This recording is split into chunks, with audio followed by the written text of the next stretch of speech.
Olá, estudantes da quinta etapa do ensino fundamental da unidade escolar Belvo Jones. Eu sou o professor Alcidon, professor de História dessa escola, e nós estamos aqui retomando as nossas atividades agora de forma remota, né? Por conta dessa pandemia que alterou a nossa rotina de trabalho, a rotina de estudos, e nós disponibilizamos um material, uma apostila, da qual eu vou passar algumas orientações básicas, além de você ter que usar o livro didático, como já vem usando normalmente. É necessário que você leia todo o material, todo assunto postado, você deve, seja ele em vídeo ou não, leia o material. Se você não compreendeu aquilo que você está lendo, porque uma palavra ou outra dificultou o seu entendimento, então eu recomendo um dicionário. Vá na internet, procure o significado dessa palavra. Se ainda assim a dúvida persistir, então eu recomendo que você tire essa dúvida diretamente com o seu professor, tá? Dessa forma você terá um melhor aproveitamento do conteúdo que for trabalhado, assistindo as videoaulas, lendo o material, tirando as dúvidas com o dicionário e com o professor. O nosso primeiro assunto é a Idade Moderna, né? Vamos começar nosso módulo online estudando sobre a Idade Moderna, mais especificamente sobre a formação dos Estados Nacionais. Para isso a gente precisa recordar um período anterior chamado Idade Média. O que caracterizou a Idade Média? Descentralização do poder, uma economia de subsistência, ou seja, de alto consumo, e também uma outra coisa que marcou a Idade Média foi a baixa intensidade comercial. Lembrando também que durante a Idade Média a fonte de riqueza de um povo, de uma nação, de um povo, era a terra. Então a terra era a fonte de riqueza. Durante a Idade Moderna, essas coisas se alteram porque, primeiro, a fonte de riqueza deixa de ser a terra para ser o comércio e as atividades artesanais, né? Passam a ser a fonte de riqueza. Durante a Idade Moderna, a característica é centralização política nas mãos do rei. Nós vamos ter uma economia de mercado, né? E nós vamos ter também, ao contrário da Idade Média, uma intensa atividade comercial. Esses aspectos marcam a Idade Moderna. Mais especificamente agora vamos falar sobre a formação dos Estados Nacionais. Como se deu a formação dos Estados Nacionais? Vamos imaginar que você tivesse uma máquina do tempo que pudesse lhe levar ao século X, na Idade Média. Você perguntasse naquela época para um francês ou para um alemão aonde eles tinham nascido. Dificilmente ele iria dizer que nasceu na França ou na Alemanha, porque a França ainda não existia enquanto nação, a Alemanha ainda não existia enquanto nação, a Espanha não existia, Portugal não existiam. Eram estados que ainda estavam se formando, tá? E a formação, ela passa pelo processo de fortalecimento do poder dos reis, tá certo? Foi muito importante naquela época, por quê? Porque os reis ao longo do tempo foram fortalecendo o seu poder, à medida que eles disponibilizaram o exército, né? Eles também passaram a elaborar leis, a controlar as leis. Quando eles intensificaram a cobrança de impostos em todo o território nacional, e também eles passaram a usar uma moeda que era estipulada pelo poder real.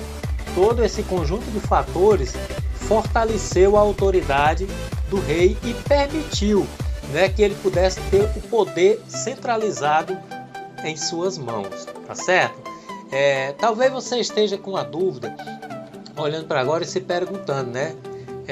Olhando para esse conteúdo que nós já vimos, talvez você se esteja questionando o seguinte: mas o que é mesmo, ou o que foram mesmo esses estados nacionais, né? Qual seria a definição de estados nacionais? Então nós colocamos aqui: foram estados onde o poder estava centralizado nas mãos do rei, né? Essa é a definição para os estados nacionais, tá certo? Esse monarca, ele tinha, digamos assim, a sua autoridade justamente porque a nobreza, né, permitiu que esse rei se tornasse poderoso, porque dessa forma a nobreza, ajudando a colocar o rei no poder, também ia se beneficiar. De que forma? O rei, em contrapartida, pagava para esses nobres, digamos assim, bons salários, boas rendas, né? Porque eles se tornaram funcionários públicos do Estado, né?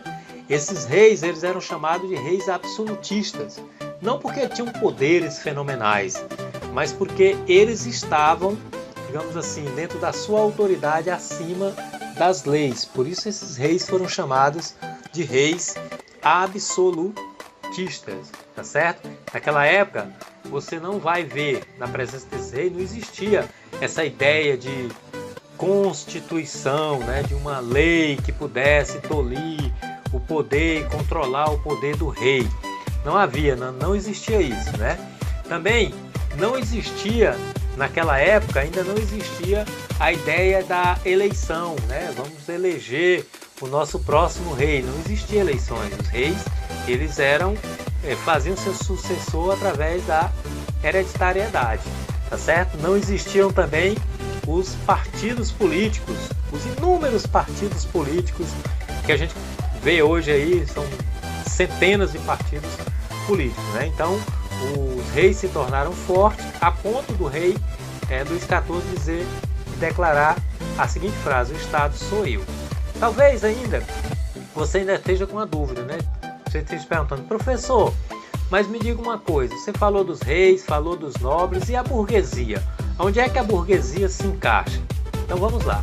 Esse fortalecimento do poder dos reis acabou favorecendo a burguesia, porque o rei permitia que os negócios da burguesia pudessem andar. Porque a burguesia vendendo mais, o rei receberia mais e mais impostos, tá certo? E impostos, quanto mais a burguesia ganha, mais ela paga impostos, mais enche os cofres reais e permite que esse rei se torne cada vez mais forte. Portanto, precisa gente entender o seguinte, né? O poder centralizado nas mãos dos reis, caracterizou esse período. Uma outra coisa que nós vamos perceber é que os cargos públicos eram ocupados em sua maioria pela nobreza. E a terceira coisa que a gente quer destacar é que o Estado incentivava os negócios da burguesia porque tinha interesse nisso, né? Para que pudesse aumentar a arrecadação de impostos e assim enriquecer mais, digamos assim, os cofres reais.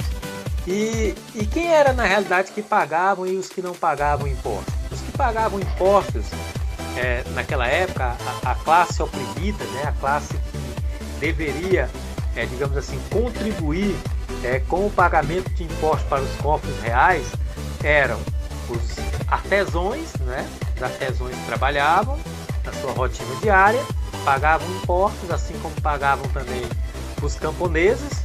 Os camponeses também eram taxados, né? Com taxas de impostos, e também a burguesia pagava impostos. E existia duas outras classes, né? Que eram as classes chamadas privilegiadas, formadas pela nobreza, tá certo? Os nobres não pagavam impostos, recebiam, mas não pagavam, recebiam dinheiro, mas não pagavam, e o clero, a igreja também. Esses dois setores, clero e nobreza, eles formavam a base de sustentação do poder real. Eles apoiavam o rei para que o rei cada vez mais se tornasse mais forte. Agora nós iremos detalhar um pouco mais, falar um pouco, né, sobre o processo de formação dos Estados Nacionais de forma mais específica. Por exemplo, como se deu a formação, a centralização do poder em Portugal, né? Portugal fazia parte da Península Ibérica, onde havia uma luta entre árabes e europeus, né? Então a luta para expulsar esses povos foi importante para reunir e juntar, agregar forças, né? Centralizar o poder nas mãos do rei. Em 1385 houve a Revolução de Avis, né? Que centralizou o poder e nomeou o primeiro rei, Dom João, né? Para ser o rei de Portugal. O processo de centralização política da Espanha também foi um pouco parecido, né? Se deu também dentro desse contexto de expulsão dos povos árabes da Península Ibérica, né? Essa luta acabou fazendo com que os reinos se unissem, né? Até quando os dois finais de Aragão e de Castela, através do casamento de Fernando, né? E Isabel, né? Então também nós vamos ter aí a França. O caso da França tem a ver um pouco mais com a questão de uma guerra, a chamada Guerra dos 100 Anos contra a Inglaterra, que se travou em território francês, né? Por conta dessa guerra se travar, fez com que os franceses se unissem e centralizassem o poder, unificassem mais o poder. A peste negra e as revoltas camponesas também contribuiu para o processo de centralização política. No caso da Inglaterra, né, nós vamos ver também que a Guerra dos 100 Anos vai estar, digamos assim, entre os determinantes, né, que ajudaram a enfraquecer o poder da nobreza. Vamos lembrar que a Inglaterra perdeu essa guerra. A Guerra de Duas Rosas dividiu a nobreza inglesa, que é uma guerra também que foi travada lá, e a ascensão da dinastia Tudor, que venceu a Guerra de Duas Rosas e instalou o absolutismo com o apoio da burguesia. O caso da Itália e o caso da Alemanha, a gente sabe que Itália e Alemanha só vieram a concluir o seu processo de unificação no final do século XIX, pouco tempo antes da Primeira Guerra Mundial. Então,